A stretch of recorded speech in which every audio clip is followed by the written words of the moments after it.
গতকাল স্কুল থেকে বাড়ি ফেরার পথে স্কুলের সামনে কাকুর দোকান থেকে কয়েকটা উল এনেছি রাখি বানাবো বলে।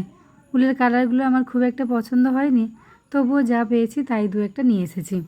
বাড়ির কাজ সামলে ছেলেকে সামলে জানি না কতটা কি বানাতে পারবো, তবুও ইচ্ছে হলো নিজের হাতে কয়েকটা রাখি বানাই। অনেক দিন বানাইনি, তাই জন্য নিয়ে এলাম। আমার কাছে অনেক সুন্দর সুন্দর কালারের উল আছে, কিন্তু কোথায় যে আছে সে খুঁজে পাওয়া এখন সম্ভব নয়।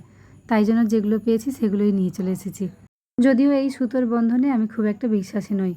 মন থেকে যদি বেঁধে বেঁধে রাখি আর বেঁধে বেঁধে থাকি, সেই বন্ধনই বেশি মজবুত হয়। তবুও এগুলো বানিয়েছি আমার ছেলের জন্য। তো এখন এই বন্ধনের আসল অর্থটা বোঝে না, তাই জন্য ওর জন্য এগুলো বানিয়ে দিয়েছি। পাড়ার যে সমস্ত কয়েকটা বন্ধু আছে ওর, তাদের হাতে বেঁধে দেবে। গতকাল রাত্রে রান্নাবান্না সেরে ছেলেকে ঘুম পাড়িয়ে কয়েকটা খাতা দেখে যখন ঘুমোতে যাই, তখন ঘড়িতে 1:30 বাজে। কিন্তু কিছুতেই ঘুম আসছিল না আর শুতেও পারছিলাম না রাখিগুলোর জন্য। তাই জন্য উঠে এসে আবার ভোর 4টে অবধি জেগে এই রাখিগুলো বানিয়েছি। এই ছোটোগুলো আমার ঠাকুরের জন্য, আর বাকিগুলো আমার ছেলের খেলার সঙ্গীদের জন্য। সকাল উঠে চান টান সেরে রেডি হয়ে গেছি, কারণ ঠাকুর মশাই আসবেন সকালে। তারপর যাব একটু বাপের বাড়িতে।